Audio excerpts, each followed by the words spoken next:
This is my review of the Soonfire NS17. This is apparently one of Amazon's most popular flashlights. It currently sells for $33.99. It's got over 511 reviews. So even though this review is basically beating a dead horse, I'm going to do it anyways. Let's start with the pros. As the product description claims, it includes a Panasonic 3400 milliamp hour battery. I tested it and it came out to 3218 milliamp hours. That's within 5% of the claimed 3400 milliamp hour capacity, so that's fine. Next up, let's talk about the beam. I measured the width of the beam at 84 degrees. It's a very wide beam, good for illuminating large spaces. The hot spot of the beam is narrower, 24 degrees, but still very serviceable. Okay, what about waterproofing? I left the flashlight running in the sink for an hour. It worked fine. There was no water ingress in either the buttons or the battery compartment or the USB charging slot. Now let's talk about some of the negatives. The positive terminal on the flashlight is completely flat, which means that this flashlight will not work with flat top 18650 batteries.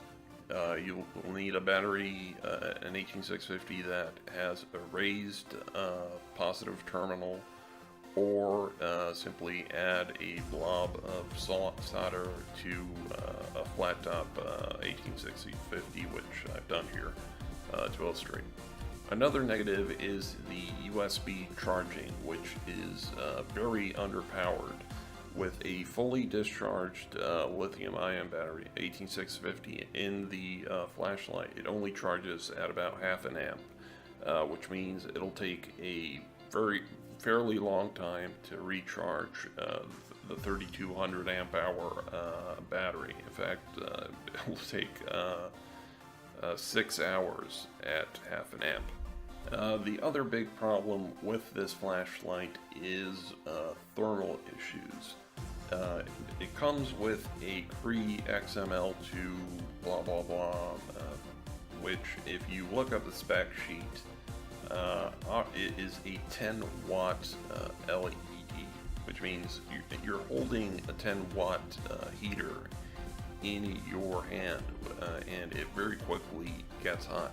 For comparison, 10 watts is roughly the same amount of heat that a 75 watt equivalent LED light bulb will put out.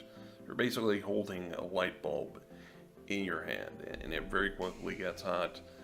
This might not be a problem for people who live in cold climates, but if you're in a temperate or tropical zone, it can get really hot.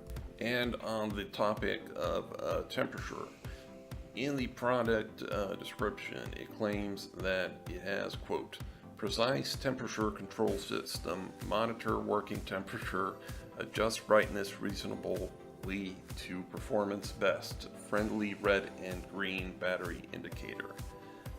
Unfortunately, in my experience, this flashlight does not appear to have any temperature regulation at all. If you can leave it on turbo mode indefinitely, and it will get hot enough that it feels like you could burn your hand, and that seems like it could reduce the lifespan of the flashlight significantly.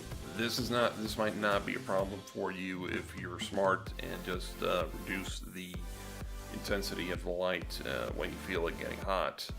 But if somebody was responsible with the flashlight and just left it on turbo forever, it could potentially, in theory, burn out quicker, and you basically have a dead flashlight in just a few weeks.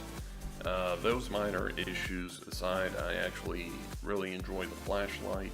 It's a good size, it feels good in the hand, it's extremely bright. It's over 1,000 lumens, which it basically looks like it's daylight.